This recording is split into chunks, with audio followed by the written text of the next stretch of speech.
আসসালামু আলাইকুম রহমতুল্লাহি ওবরকাতুহু। সম্মানিত দর্শক, ইতিহাসের ভয়ঙ্কর দুরবস্থার মধ্যে বিএনপি পড়ে গেছে, বেহেশত এবং দোজখের মাঝামাঝি।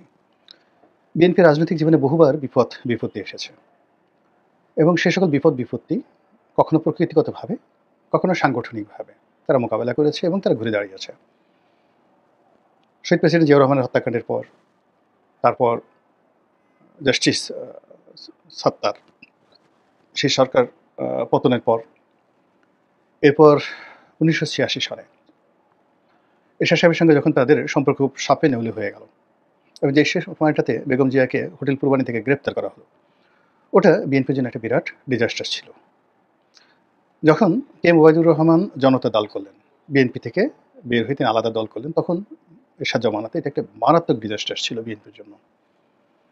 এবং সর্বশেষ যখন সেই নিরু অভির সঙ্গে ছাত্রদলের একটা কনফ্লিক্ট অফ ইন্টারেস্ট শুরু হলো এবং নিরু এবং অভি ভার্সেস আমানুল্লাহ আমান, তারপরে ফজলুল হক মিলন, এরপরে নাজিমুদ্দিন আলম, এই দুটো গ্রুপ হয়ে গেল এবং বেগম জিয়া যখন ইঞ্জিনিয়ারিং ইনস্টিটিউশন আমানুল্লাহ আমানদেরকে প্রমোট করলেন, তখনও তাদের একটা একেবারে মারাত্মক বিপর্যয় তাদের শুরু হয়েছিল। এরপর ক্ষমতা হারালো যখন ২০০০ সেই ৬ সনে ১/১১ এলো, সেই থেকে বিএনপি এখন পর্যন্ত যে বিপদ এবং বিপত্তি, সেই বিপদ এবং বিপত্তি সবসময়টিতেই বিএনপির জন্য অনেকগুলো অপশন ছিল ঘুরে দাঁড়ানোর, ক্ষমতায় আসার, রাজনীতি করার। কিন্তু এখন মানে যে একটা অস্বস্তিকর অবস্থা, সেই মানে বিষাদ সিন্ধু কবিতার মতো, বিষাদ সিন্ধু কবিতা না, মানে সিন্ধু কবিতার মতো, যে চারিদিকে শুধু পানি রয়েছে কিন্তু পান করার মতো পানি নেই। হে ক্ষুদিত বন্ধু মোর তৃষিত জলধি, এত জল বুকে তবু নাহি তৃষ্ণার অবধি। নজরুলের সে বিখ্যাত কবিতা। চারিদিকে শুধু সুযোগ, সম্ভাবনা, কিন্তু প্রত্যেকটা সুযোগ এবং সম্ভাবনার মধ্যে অদৃশ্য দেয়াল। মানে আপনি বিয়ে করেছেন, বাসর ঘরে আপনি যাবেন, আপনি দেখতে পাচ্ছেন যে আপনার স্ত্রী, মানে যাকে বলা হয় খাটে বসে আছে আপনাকে শয্যাগত করার জন্য। তো আপনার প্রিয়তমার কাছে আপনি যেতে পারছেন না, মধ্যে একটা অদৃশ্য দেয়াল। সেই দেয়ালের মধ্যে ভূত আছে, প্রেত আছে, শয়তান আছে। আপনি অতিক্রম করার সঙ্গে সঙ্গেই কাছাকাছি যেতে কে যেন আপনাকে থাপ্পড় মারে গালে, কে যেন পেছন থেকে টানে, কে যেন আপনাকে ধাক্কা মারে। তখন আপনার যে অবস্থা, ঠিক ওইরকম একটা অবস্থা কিন্তু এখন বিএনপির তৈরি হয়ে গেছে। নির্বাচন হলে বিএনপি ক্ষমতায় আসবে। যদি শক্তি প্রদর্শন করা হয়, বিএনপির লোকজন বেশি শক্তি প্রদর্শন করতে পারবে। বিএনপির এই অল্প কিছুদিনের মধ্যে তাদের যে দুর্বলতা ছিল সেগুলো কাটিয়ে ওঠা গেছে। প্রশাসন তাদের হাতে, পুলিশ তাদের হাতে, সবকিছু কিন্তু কিছুতে কিছু হচ্ছে না। কেন? এরকম ৫টি কারণ আপনাদেরকে আজকে এই ভিডিওতে বলব। এবং একই সঙ্গে এই কারণগুলো থেকে কেন বিএনপি বেরোতে পারছে না, সেই জিনিসগুলো বলব সংক্ষেপে যতটা পারি। আমার কাছে প্রথম কারণ হলো জনাব তারেক রহমান সাহেব, তার যে উপস্থিতি, সেই আগস্ট মাসের ৫ বা ৬ তারিখে বাংলাদেশে তার উপস্থিতিটা অনিবার্য ছিল। তো তিনি এই যে সিদ্ধান্ত নিতে পারেননি, ৫ তারিখে সিদ্ধান্ত নিয়ে ৫ তারিখে তার বাংলাদেশে যদি আসতেন তিনি, এবং তার নেতৃত্বে যদি সরকার গঠন করা হতো বা তার হুকুমে যদি একটা তত্ত্বাবধায়ক সরকার গঠন করা হতো, এবং ওটা বাংলাদেশে তার হুকুম ওই মুহূর্তে কেউ অমান্য করতে সাহস পেত না এবং তাকে কোথাও যেতে হতো না। সবাই, সেনাপ্রধান থেকে শুরু করে সবাইকেই তার কাছে আসতে হতো এবং তিনি সরকার গঠন করে দিতেন। এই ডক্টর মোহাম্মদ ইউনূসই থাকতেন বা তিনি জামাতের আমিরকেই উপদেষ্টা বানাতেন, কিন্তু সমস্ত সিদ্ধান্তগুলো তার অফিস থেকে আসতো। এই ট্রেনটা তিনি মিস করেছেন। এবং রাজনীতিতে একবার যদি ট্রেন মিস করা হয়, দ্বিতীয় ট্রেন পাওয়াটা সাধারণত হয় না। এগুলো প্রথম কারণ। এরপরে দ্বিতীয় যে কারণটা হলো, তিনি অজানা ভয়, অজানা আশঙ্কা দ্বারা তিনি আতঙ্কিত হয়ে পড়েছেন। অর্থাৎ বাংলাদেশে এলে তার কী হবে, তার নিরাপত্তা কীভাবে থাকবে, তিনি থাকবেন কই, কারা তার সঙ্গে আসবে, কারা তার সাথে বিরোধিতা করবে, তার পিতার মৃত্যু এবং তার নিজের জীবনের যে বিরূপ অভিজ্ঞতা, ১/১১ সময় তিনি গ্রেপ্তার বরণ করে যে বেদনাহত হয়েছেন, এই জিনিসগুলো তাকে তাড়া করছে। এবং একটা নেতার জন্য সবচেয়ে বড় বিপত্তির কারণ হলো ভয়। কোনো নেতা যদি ভয় পেয়ে যান, তিনি আর সামনে এগোতে পারবেন না। দ্বিতীয়ত হলো, নেতা যদি অবিশ্বাস করেন তার আশেপাশের লোককে, তার জীবন হারাম হয়ে যাবে।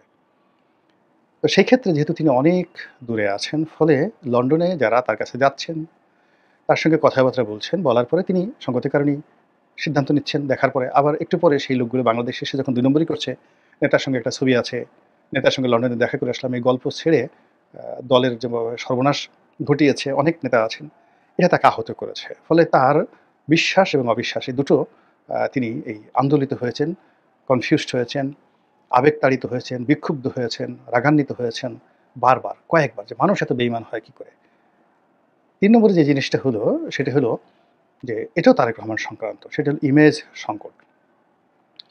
তো ইমেজ সংকটটা তার সেই ২০০১ থেকে ২০০৬ পর্যন্ত যে ইমেজ সংকটটা হয়েছিল, সেটাকে রিভিল করার জন্য তার সময় ছিল কেবলমাত্র আগস্ট মাসটি। তিনি যদি বাংলাদেশে থাকতেন এবং উপস্থিত হয়ে এই সমস্যাগুলো সমাধান করতে পারতেন এবং সফল হতেন, তাহলে তার একটা ইমেজ তৈরি হতো। যে ইমেজটা তিনি তৈরি করতে পারেননি। অর্থাৎ ওই ইমেজটা, অর্থাৎ ৫ তারিখে এসে যদি পুরো আগস্ট মাসটাই তিনি সময়টা পেতেন, সেপ্টেম্বর মাসে আবার এই সময়টা পেতেন না। এই সময়ের মধ্যে লোকজন দেখত যে ইয়েস, তার একটা লিডারশিপ কোয়ালিটি আছে, লোকজন দেখত তার যোগ্যতা আছে, লোকজন দেখত তার সাহস আছে, তার শক্তি আছে, তিনি সমস্যার সমাধান করতে পারেন এবং তিনি শাস্তি দিতে পারেন। তার নেতাকর্মীরা তাকে ভয় পায়, তার আশেপাশের লোকজন তাকে শ্রদ্ধা করে এবং তিনি পরোপকারী, তিনি কৃতজ্ঞ এবং তিনি ভদ্র। এই জিনিসগুলো পুরো মানে সেই আগস্ট মাসের মধ্যে এস্টাবলিশড হয়ে যেত। আর যদি তিনি ওই সময়টাতে ফেল করতেন, তাহলে আজীবন তার জন্য রাজনীতি হয়তো নিষিদ্ধ হয়ে যেত বা তিনি পারতেন না, পরাজিত হতেন, সেটা ভিন্ন প্রসঙ্গ। বাট তার সেই ইমেজ সংকটটা যেটা তৈরি হয়েছিল ২০০১ থেকে ২০০৬, সেই সংকটটা তিনি কাটিয়ে ওঠার জন্য সময় পেতেন আগস্ট মাসে, যেটা তিনি এই ট্রেনটি মিস করেছেন। নেতৃত্ব হাতে নেওয়ার ট্রেন, সরকার গঠনের ট্রেন এবং নিজের ইমেজ ফিরিয়ে নেওয়ার ট্রেন। ফলে কি হচ্ছে, এখন তাকে নিয়ে চাঁদা দেয় পল্টনে, চাঁদা যায় লন্ডনে, এই ধরনের কথাবার্তা বলার সুযোগ হচ্ছে, সাহস পাচ্ছে বা স্কোপ তৈরি হয়েছে। তাকে নিয়ে অশ্লীল, অশ্রাব্য যে বক্তব্য, এটা দেওয়ার সাহস পাচ্ছে। অথচ তিনি যদি সেই জুলাই আগস্টে আ সেই আগস্টে বাংলাদেশে আসতেন, তার দলের উপর তার যদি একছত্র আধিপত্য, নেতৃত্ব থাকতো, তাকে নিয়ে এই ধরনের কথা বলার সঙ্গে, সঙ্গে ৩২ টা দাঁত ছাত্রদলের পোলাপান, যুবদলের পোলাপান সারাশিতে খুলে ফেলত। আগুন লাগিয়ে দিত বাংলাদেশে। এর কারণ হলো, তার সঙ্গে তো আসলে অনেক দিন ধরে মানে অ্যাটাচমেন্টই নেই। তার জন্য যে মানুষ ঝুঁকি নিবে, তার জন্য যে একজন মানুষ একটা ঝুঁকি নিবে এবং একটা কাজ করবে, ওটার জন্য যে রিলেশনশিপ দরকার, ওটা তো তিনি করতে পারেননি। এখন জামাতের আমির একজনকে জড়ায় ধরছেন, তার কর্মীকে চুমো দিচ্ছেন, তার বাসায় যাচ্ছেন। ফলে সেই কর্মীটির সামনে জামাতের আমির সম্পর্কে কোনো কথা বললে সেই কর্মী জীবন দিয়ে দেবে। একই অবস্থা শেখ হাসিনার ক্ষেত্রে প্রযোজ্য, একই অবস্থা বেগম জিয়ার ক্ষেত্রে প্রযোজ্য। কিন্তু তারেক রহমান সাহেবের সঙ্গে আপনি চিন্তা করুন যে ২০০৬ থেকে আজ অবধি এরকম ফিজিক্যাল অ্যাটাচমেন্ট তার নেই। একজন লোক গেল, ইংল্যান্ডে গেল, ৪-৫ দিন অপেক্ষা করে তার সাথে আধা ঘন্টার জন্য দেখা করলো, হ্যান্ডশেক করলো, একটা ছবি তুললো, কোনো পাবে বসে ১ কাপ চা খেলো বা কফি খেলো। এতে আসলে রিলেশনশিপ হয় না। রিলেশনশিপ তৈরি করার জন্য উত্তাল তরঙ্গের মধ্যে বা ঝড়ের মধ্যে হাত ধরে একসাথে, যাকে বলা হয়, চলতে। আপনি চিন্তা করুন, ২১ আগস্ট গ্রেনেড হামলা হলো। আপনি মানববন্ধন তৈরি করে মানে যেই সময়টাতে ২১ আগস্ট গ্রেনেড হামলা হলো, ওই সময়টাতে ঢাকার মেয়র হানিফের সঙ্গে শেখ হাসিনার দা কুমড়া সম্পর্ক। শেখ হাসিনা চান মেয়র হানিফ মারা যাক। মেয়র হানিফ চান শেখ হাসিনা মারা যাক। কিন্তু তাদের মধ্যে দীর্ঘদিনের যে অ্যাটাচমেন্ট, সেই অ্যাটাচমেন্ট যখন গ্রেনেড হামলাটা হলো, it works just like a Thunderbolt. বিদ্যুতের মতো এটা কাজ করলো রক্তের মধ্যে। ফলে কি হলো? Forget everything. এই যে মানব ঢাল তিনি তৈরি করলেন, একটার পর একটা গ্রেনেড হামলা হচ্ছে, আর তার স্প্লিন্টারগুলো সেই মেয়র হানিফ থেকে শুরু করে সবার শরীরে লাগছে। আর তারা মানব ঢাল তৈরি করে শেখ হাসিনাকে ওই মানব ঢাল দিয়ে গাড়ি থেকে উঠাই দিচ্ছেন। এই অ্যাটাচমেন্টটা কেন হলো? কাছাকাছি কাজ করার ফলে। ওই যে বেগম জিয়ার একজন আ কাজের মেয়ে আছে রহিমা, সে তার সাথে জেলে যাচ্ছে। এটা কেন যাচ্ছে? অ্যাটাচমেন্ট আছে। তো এরকম তারেক রহমান সাহেবের সঙ্গে তো অ্যাটাচমেন্ট থাকতে হবে। তার সঙ্গে হয়তো লন্ডনের অনেকেরই অ্যাটাচমেন্ট হয়েছে। ওরা তো বাংলাদেশি কেউ না। আবার ওরা বাংলাদেশের মধ্যে হয়তো এই সময়তে ২-১ জন আসছে। কিন্তু কাজের কোনো কাজ হচ্ছে না। ফলে কি হলো? তার জন্য কেউ ঝুঁকি নিচ্ছে না। কেউ ঝুঁকি নিচ্ছে না। এই গেল ২ নম্বরে। এরপরে যেটা চিন্তা করেন, সেটা হলো যে বিএনপির যারা ১ম শীর্ষ নেতৃত্ব রয়েছে, তারা কখনো তারেক রহমান সাহেবের কাছ থেকে রেসপেক্ট পেয়েছেন, এরকম কথা আমি কারো কাছ থেকে শুনিনি। মানে তিনি তার বয়সে তরুণ, তার পিতার বয়সী যারা লোকজন আছেন, আইদার নেগলেক্ট করেছেন, আইদার হুকুম দিয়েছেন, কখনো বিরক্ত হয়েছেন, কখনো কমেন্ট করেছেন। আবার কখনো দেখা গেল যে প্রয়োজনে আবার তাদেরকে টেলিফোন করে তাদেরকে সরি বলেছেন, এরকম। কিন্তু সত্যিকার অর্থে আ রেসপেক্ট বলতে যে জিনিসটা বোঝায়, সেই রেসপেক্টটার জাস্ট একটা উদাহরণ দিই। যেমন ধরুন ব্যারিস্টার রফিক, বা ধরেন ডক্টর আনিসুজ্জামান। তো ইভেন তোফায়েল সাহেব, রাজ্জাক সাহেব, এরকম যারা নেতৃবৃন্দ শেখ হাসিনা, তাদের সঙ্গে অনেক দূরত্ব ছিল। কিন্তু যখনই সামনাসামনি হতো, শেখ হাসিনা যে রেসপেক্টটা প্রদর্শন করতেন, ওটার কারণে তোফায়েল সাহেব জানতেন যে শেখ হাসিনা তারা বাস দিচ্ছে বা তার সর্বনাশ করছে। কিন্তু তিনি কখনো সেই শেখ হাসিনার বিরুদ্ধে অভিমান করতে পারেননি বা শেখ হাসিনার বিরুদ্ধে মানে অন্যের কাছে বিষোদ্গার করতে পারেননি। এই যে একটা জিনিস, যে কাজটি বেগম জিয়ারও এই গুণাবলীটা রয়েছে। ফলে কি হলো, মানে বিএনপির মধ্যে যারা সিনিয়র নেতৃত্ব রয়েছেন, তারা যখন একান্তে আলোচনা করেন, ওই আলোচনার মধ্যে তারেক রহমান সাহেবের সৌজন্যতা, ভদ্রতা, কৃতজ্ঞতা এবং তার প্রতি আপাত স্নেহ, ভালোবাসা, শ্রদ্ধাবোধ, এই জিনিসগুলো একান্তে আমি কখনো আলোচিত হতে দেখিনি। একান্ত আলোচিত হতে দেখিনি, বরং সকলের মধ্যে এক ধরনের অভিমান আছে, ক্ষোভ আছে, নেগলেক্ট আছে, পর্যাপ্ত রেসপেক্ট না পাওয়া, অপমানিত হওয়ার অনেকগুলো ইতিহাস রয়েছে। ফলে কি হচ্ছে, এই যে ক্রিটিক্যাল মোমেন্টে শীর্ষ নেতৃত্ব তারা দলকে ওন করবে, নেতাকে ওন করবে এবং সেইভাবে ঝাঁপিয়ে পড়বে, এই জিনিসগুলো দেখা যাচ্ছে না। এবং ঠিক সেম প্রবলেম কিন্তু নবাব সিরাজউদ্দৌলার ছিল। আমরা এখন ইতিহাসের কারণে নবাব সিরাজউদ্দৌলার পক্ষ অবলম্বন করি, কিন্তু বাস্তবতা হলো যে আলিবর্দী খানের যারা নিকটজন ছিলেন এবং প্রায় ২৫ বছর যাবত যারা বাংলা, বিহার, উড়িষ্যার সর্বজন শ্রদ্ধেয় ব্যক্তি ছিলেন, তারা সবাই মোরলেস নবাব সিরাজউদ্দৌলা কর্তৃক অপমানিত হয়েছিলেন প্রকাশ্য দরবারে। ফলে কি হলো, বীরত্ব আছে কিন্তু জীবনে এই ট্র্যাজেডি। এখন দলের প্রথম ১০০-১৫০ লোকজন যারা আছেন, তারা এই জিনিসগুলো পাননি। দ্বিতীয়ত যেটা অংশ, এটিরই আরেকটি অংশ নেতৃত্বের একটা অংশ আসলে গত ১৫-২০ বছর যাবৎ ক্ষতিগ্রস্ত হয়েছেন। শেখ হাসিনার দ্বারা অনেকে প্রলুব্ধ হয়েছেন, অনেকে জেল জুলুমের দ্বারা যাকে বলে মারাত্মকভাবে ক্ষতিগ্রস্ত হয়েছেন। ফলে তাদের ওই ব্যাকবোন যে জিনিসটি বা রুখে দাঁড়ানোর যে জিনিসটি বা এই ক্রিটিক্যাল একটা মোমেন্টে দলকে নেতৃত্ব দেওয়ার জন্য যে শক্তিমত্তা দরকার, এটা এই সিনিয়র নেতৃত্বের মধ্যে নাই। আর দ্বিতীয় যে প্রজন্মটি ধরুন যারা আছেন, তারাও ওই সুযোগটা পাননি ১৫ বছরের অত্যাচারের কারণে। এটা রিয়ালিটি এবং এখান থেকে এটা আর এর বাইরে যাওয়া সম্ভব নয়। এরপরে যেটি হলো, এটা হলো সর্বশেষ যেটা হলো গত ১১ মাসে যে ঘটনাগুলো ঘটেছে বাংলাদেশে আগস্টের পরে। এখানে যেমন আপনার যদি ঝড় আসে বা ধরুন খুব ভয়, তখন মানুষ একে অপরের সঙ্গে গোল হয়ে বসে, কাঁধে কাঁধ মিলায়, একে অপরকে জড়িয়ে ধরে, একজন আরেকজনের উত্তাপ ছড়িয়ে পড়ে। কিন্তু সুখের সময় বসন্তের বাতাসে মানুষ আলাদা হয়ে যায়, দূরে দূরে সরে যায়। ঠিক এই গত ১১ মাসে বিএনপির যারা নেতৃবৃন্দ রয়েছেন, তারা দূরে সরে গেছেন। অনেক লোক নতুন যাকে বলা হয় সুবিধাভোগী হিসেবে আবির্ভূত হয়েছেন। অনেক লোক যারা সুবিধাভোগী, তারা দলের যারা ত্যাগী, এই গত সেই ১৫-১৬ বছর যাবত যারা দলের জন্য কাজ করেছেন, বিপদে দলকে সাহায্য করেছেন টাকা দিয়ে, পয়সা দিয়ে, মেধা দিয়ে, প্রজ্ঞা দিয়ে, এবং এরা দুর্নীতিবাজ নয়। এই গত ১১ মাসে এই যে দলের যে মূল শক্তি, যারা মানে মূলত মেধা দিয়ে দলকে সাহায্য করেছে, মূল শক্তি যারা টাকা দিয়ে সাহায্য করেছে, মূল শক্তি যারা বুদ্ধি দিয়ে সহযোগিতা করেছে, এই পুরো গ্রুপটি বিএনপি থেকে ডিটাচড হয়ে গেছে। তো ডিটাচড হয়ে গেছে, এর ফলে কি হলো, আজ দেখেন বিএনপি তার যে প্রতিপক্ষর আক্রমণ, এই প্রতিপক্ষ শেখ হাসিনার সাথে অনেক অনেক দুর্বল। এই প্রতিপক্ষ আওয়ামী লীগ, ছাত্রলীগ, যুবলীগের চেয়ে অনেক অনেক দুর্বল। কিন্তু সেই দুর্বল প্রতিপক্ষের আক্রমণে বিএনপি তছনছ হয়ে গেছে। এই গেল ৫টে কারণ। এখন এই কারণগুলোর থেকে বের হওয়া যাচ্ছে না কেন? বাধা কি? ১ নম্বর বাধা হলো তারেক রহমান সাহেবের অনুপস্থিতি। তিনি এখন কোনো অবস্থাতেই লন্ডনে থেকে দুরবস্থা, মানে তারাই পার্টির দুরবস্থা, এটা তিনি মোকাবেলা করতে পারবেন না। পার্টি বাঁচাতে হলে, দলকে ক্ষমতা নিতে হলে, দলের হাল ধরতে হলে তাকে আসতেই হবে। এর বাইরে কোনো বিকল্প নেই, এবং এটা এই দলের জন্য সবচেয়ে বড় বাধা। এবং তিনি যতই বেশি সেই এখন স্কাইপেতে বসে কথা বলেন, ওখানে বসে যত বেশি তিনি উপদেশ দেন, ভালো ভালো কথা বলেন, পুরোটাই কিন্তু বুমেরাং হয়ে যাচ্ছে, হাস্যরসের বিষয় হয়ে যাচ্ছে। এবং দুটো ওয়েভ মিলে না। যেমন ধরুন একটা জনসভা, গরম, প্রচণ্ড গরম, বৃষ্টি হচ্ছে বা উত্তাপ, হই হুল্লোড়, তো তিনি তো এই জনসভার এই অবস্থাটা বুঝতে পারছেন না। তিনি এসি করে একটা রুমে লন্ডনে স্কাইপিতে বসে বসে দেখছেন এবং খুব ধীর স্থিরভাবে তিনি বক্তব্য দিচ্ছেন।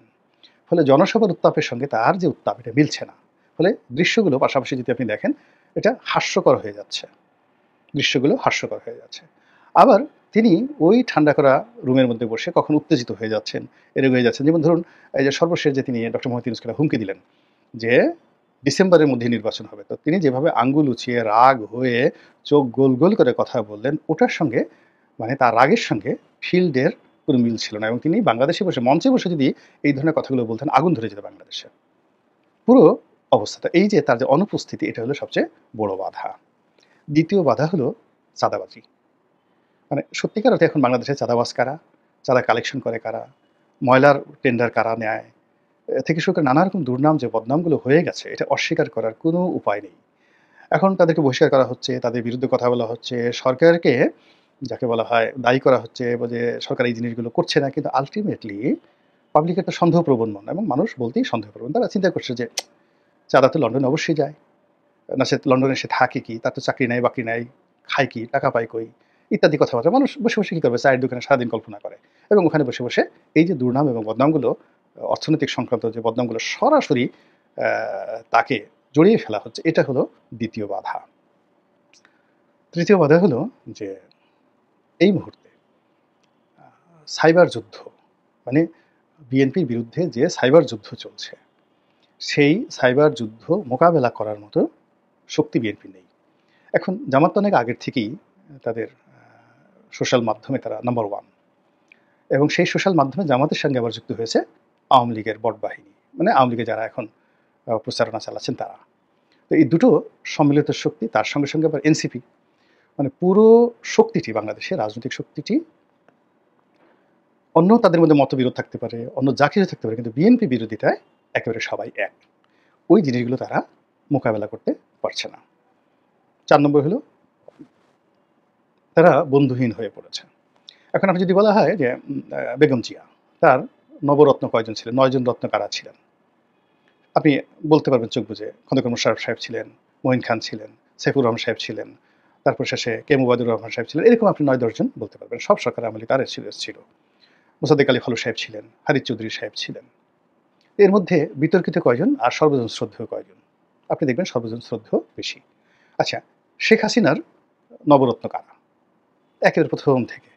আপনি সাংবাদিকদের মধ্যে কারা ছিলেন? এখন ইকবাল সোবহান চৌধুরীর মতো সাংবাদিক, নাঈমুল ইসলাম খানের মতো সাংবাদিক, মনজুর হাসান বুলবুল সাহেবের মতো সাংবাদিক, আবুল কালাম আজাদ সাহেবের মতো সাংবাদিক, পুরা প্রেস ক্লাব তার নিয়ন্ত্রণে। সব জিনিসগুলো এবং প্রেস ক্লাবে যারা নিয়ন্ত্রণে ছিল তারা ভালো পত্রিকার সম্পাদক, কালের কণ্ঠ, বাংলাদেশ প্রতিদিন, সমকাল, প্রথম আলো, প্রথম আলোর আনিসুল হক, সুরাব সাহেব থেকে শুরু করে সবাই শেখ হাসিনার লোক।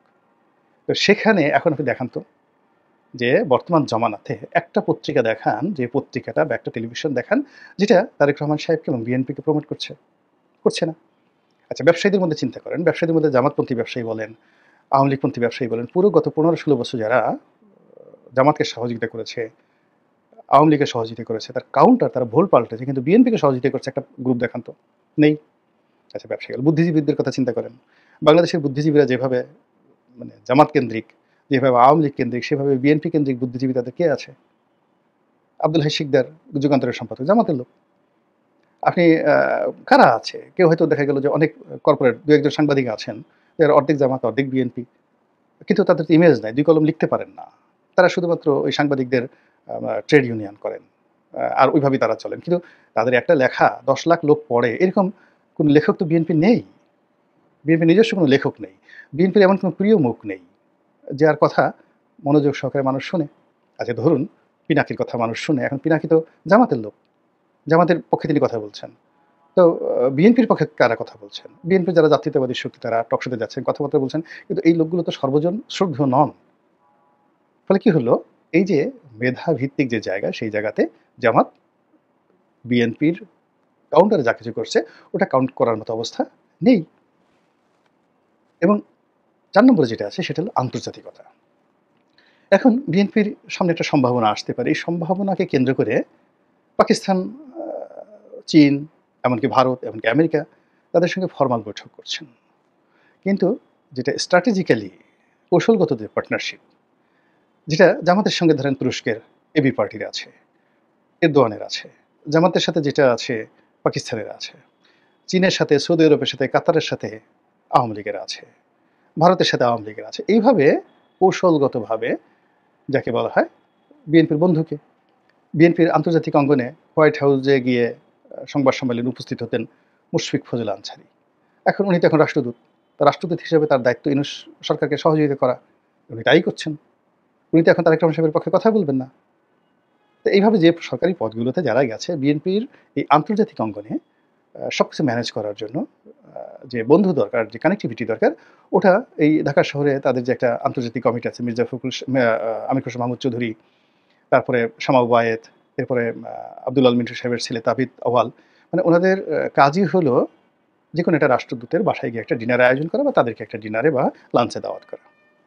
এখন একটা রাষ্ট্রের ফরেন পলিসিতে একজন রাষ্ট্রদূত, মানে কি বলবো, আমি তো সংসদ সদস্য ছিলাম, একজন রাষ্ট্রদূত অনেক সময় সচিবালয়ে গিয়ে বসে থাকছে, এখনো থাকে। অনেক রাষ্ট্রদূতকে আমি বললাম আমার অফিসে চলে আসবে, এখন চলে আসবে, আমি ফোন করলে সাথে সাথে চলে আসবে, আমার বাসায় চলে আসবে। তো ইট ডাজ নট মিন যে সে মানে তার মাধ্যমে আমি একেবারে আমেরিকা জয় করে ফেলবো। কিন্তু আমেরিকার যে জায়গাগুলো, ইংল্যান্ডের যে জায়গাগুলো, কৌশলগত সেই জায়গাগুলো লাইন আপে বিএনপি যারা প্রতিদ্বন্দ্বী তারা যেভাবে এগিয়ে আছে, তারা এই বাংলাদেশের রাষ্ট্রদূতের অফিস পর্যন্ত সেই জায়গাগুলো রাখতে পেরেছে। আর সিনিয়রদের মধ্যে মঈন খান সাহেব মাঝে মাঝে ওই তার বাসায় রাষ্ট্রদূতের দাওয়াত করেন এবং এটা মিডিয়াতে আসে। এই পর্যন্ত আন্তর্জাতিকতা। আর সর্বশেষে হলো সিদ্ধান্তের ধারাবাহিকতা, যেটিকে কনসিস্টেন্সি বলা হয়। এটা হলো বিএনপির সবচেয়ে বড় বাধা। আপনি গত ১১ মাসে আপনি দেখেন তারা অন্ততপক্ষে ডক্টর ইউনূসের সাথে পাল্লা দিয়ে ১১ বার সিদ্ধান্ত পরিবর্তন করেছেন, ১১টি ভিন্ন রকম কথা বলেছেন এবং নিজেদেরকে ১১ ভাবে তারা উপস্থাপন করেছেন। একটা নির্দিষ্ট গোলে নির্দিষ্ট জায়গাতে ধারাবাহিকতা তারা রক্ষা করতে পারেন এবং এটা তাদের ৫ নম্বর বাধা এই সমস্যাগুলো দূর করার ক্ষেত্রে। মহান আল্লাহ আমাদের সবাইকে হিদায়াত দান করুন এবং হেফাজত করুন। আসসালামু আলাইকুম ওয়া রাহমাতুল্লাহি ওয়া বারাকাতুহু।